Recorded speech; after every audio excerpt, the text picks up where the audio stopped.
Bonjour et bienvenue à tous. Après le décès de Massila, violée par de prétendus médecins. Massila, 25 ans, est décédée samedi à Tunis, où elle avait été évacuée après avoir subi plusieurs viols commis par deux hommes qui se disaient médecins. Le drame a créé une onde de choc au sein de l'opinion publique guinéenne. Avant de décéder, samedi 20 novembre dans une clinique tunisienne, Massila a connu l'indicible. Lorsqu'elle me racontait son calvaire avec ses médecins, elle s'arrêtait parfois pour me demander si ce qu'elle a subi était de sa faute, raconte DJ Nabou Diallo Silla, présidente de l'ONG Mon Enfant, Ma Vie. Aux visiteurs, elle assurait qu'elle allait s'en sortir. Avant de commencer, n'oubliez pas de vous abonner et d'activer la cloche de notification pour ne rater aucune de nos prochaines vidéos.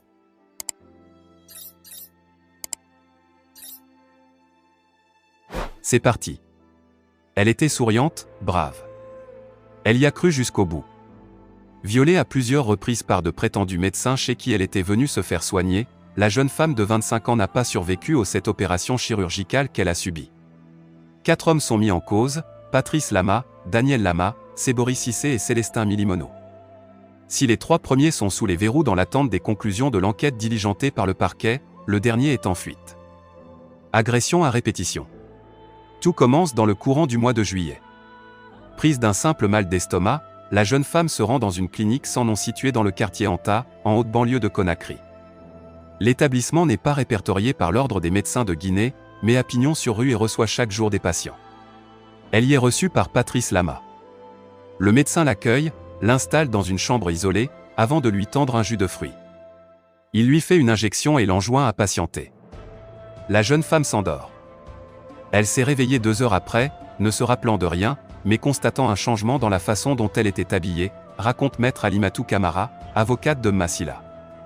Lorsqu'elle finit par trouver la force de s'extraire de leur emprise, son état est catastrophique.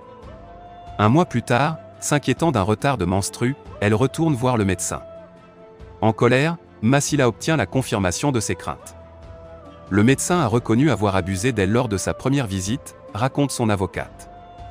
À en croire ce dernier, Patrice Lama aurait alors tenté, sans succès, de la dissuader de mettre un terme à la grossesse. Il accepte alors de pratiquer l'IVG, elle revient à la clinique 10 jours après, mais ce jour-là, il la viole à nouveau, en lui affirmant même que cela facilitera l'avortement, rapporte l'avocate. Le lendemain, il adresse la jeune femme à un complice, en vue de faire une échographie. Malgré les agressions sexuelles à répétition qu'il lui a fait subir, Massila écoute l'avis de ce médecin et se rend chez son confrère, Célestin Milimono. Celui-ci, à son tour, la viole. Le 10 octobre dernier, lorsque la jeune femme finit par trouver la force de s'extraire de l'emprise dans laquelle ses prétendus médecins semblent l'avoir maintenue, et qu'elle se rend au CHU Ignace-Dine, son état est catastrophique. Le « mal de ventre », qui n'a été soigné à aucun moment, a dégénéré. La jeune femme est entre la vie et la mort, ses intestins sont nécrosés. Les équipes de l'hôpital tentent, en vain, de la soigner. Marche de protestation. Révélée dans la presse, l'affaire commence à agiter l'opinion. Le colonel Mamadi Doumbouya, le chef de la junte, s'inquiète de la situation.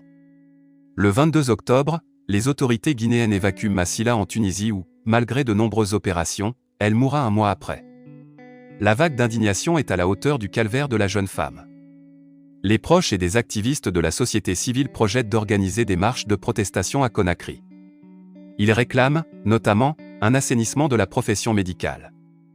L'Inspection générale de la santé, qui a lancé en août dernier une campagne de fermeture des cliniques non agréées, en a déjà dénombré environ 700, rien que dans la zone de Grand Conakry, qui comprend la capitale, Kwaya et Dubreka.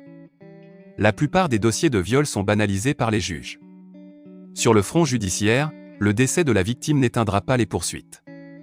Patrice Lama, Célestin Milimono, Daniel Lama et Sebori Cissé ont été mis en examen pour viol, avortement, administration de substances nuisibles, risque causé à autrui et complicité. 2 des 3 prévenus placés en détention préventive ont d'ores et déjà été entendus une première fois. Maître Alimatou Camara, qui prévient qu'elle se montrera vigilante quant au suivi du dossier, ne cache cependant pas ses craintes. La plupart des dossiers de viol sont banalisés par les juges. Les condamnations dépassent rarement les 3 ans d'emprisonnement, y compris quand les victimes sont mineures, constate-t-elle. Impunité et mauvaise gouvernance, telles sont les causes de la tragédie qui a frappé la jeune Guinéenne de 25 ans, décédée après plusieurs viols le 20 novembre dernier. Oser se dresser collectivement contre ces fléaux est le seul moyen d'honorer sa mémoire. Nous refusons toujours de nous rendre à l'évidence. Nous continuons à faire semblant. Nous persistons à croire que les problèmes vont se régler d'eux-mêmes, comme par miracle. Puis, nous paraissons avoir abandonné notre sort entre les mains d'un Messie que je plains grandement, pensant naïvement, et peut-être cyniquement, qu'il surgira bien de quelque part pour régler tous nos problèmes. N'est-ce pas là, précisément, la recette la plus aboutie de l'échec ? Tous coupables. Pourquoi nous entêtons-nous à croire qu'une personne seule trouvera la solution pour les 12 à 13 millions de Guinéens que nous sommes sans que nous ayons à jouer notre partition ? Sommes-nous à ce point anesthésiés et rendus aveugles par des décennies de laisser-faire, de pagaille, d'injustice, d'impunité et de mauvaise gouvernance ? Car, oui, pour moi, la tragédie qu'a vécue Massila résulte de cette mauvaise gouvernance qui sévit depuis trop longtemps et qui reste largement impunie.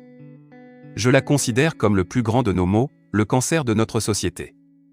Une société si aliénée que tout ce qui est anormal ailleurs est érigé en règle chez nous et célébré comme étant l'excellence même. L'impunité face aux violences économiques, politiques, sociales et celles basées sur le genre, dont nos populations sont victimes, a élevé le malfrat au rang de héros de tous les temps.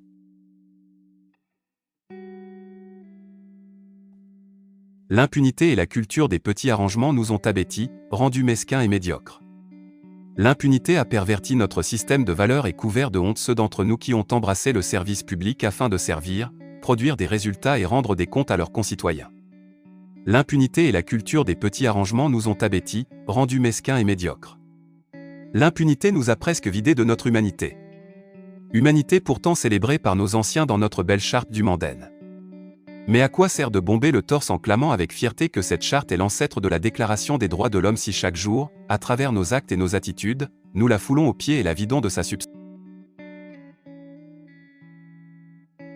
Ma est morte parce que nous avons été si peu nombreux à nous dresser contre cette mauvaise gouvernance.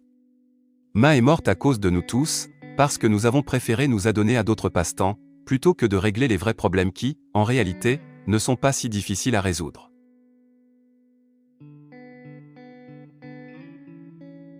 Ma est morte parce que nous avons été si peu nombreux à nous dresser contre cette mauvaise gouvernance.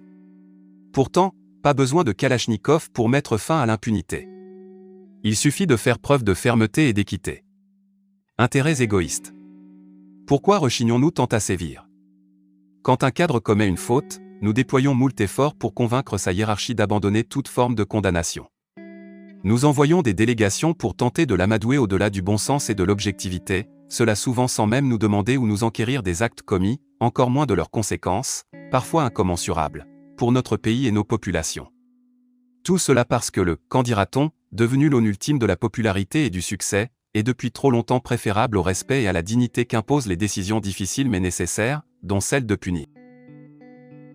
Tout cela parce que l'on préfère sacrifier le bien-être du plus grand nombre sur l'autel d'intérêts égoïstes d'une minorité d'hommes et de femmes, dont le seul but est d'entretenir la pérennité d'un système, savamment élaboré, de captation de ressources.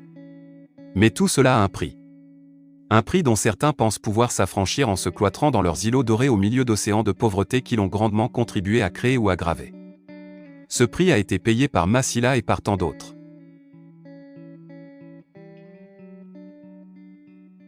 Des victimes sont mortes plusieurs fois, lorsqu'on a refusé d'appliquer simplement les lois et les règles. En brisant le silence à visage découvert, Massila a défié ses bourreaux ainsi qu'un oppressant système qui aurait vite fait de l'en anéantir. Des victimes ont été bafouées, lorsqu'on a refusé de sanctionner les actes de corruption. Des victimes ont été lésées, lorsqu'on a laissé des hommes et des femmes phagocyter l'économie d'un pays au profit de leurs intérêts personnels et ceux de leurs familles. Voilà le lourd tribut à payer pour un pays comme le nôtre, si riche et pourtant si pauvre. Mais Ma nous a peut-être aussi lancé un défi extraordinaire. En acceptant courageusement de briser le silence, elle a défié ses ignobles bourreaux ainsi qu'un oppressant système qui aurait aussitôt fait de l'en anéantir. Ma nous laisse un testament et nous ordonne d'agir pour elle et pour toutes les victimes de violence. Il est désormais temps d'en finir avec cette impunité, pour que la honte change de camp.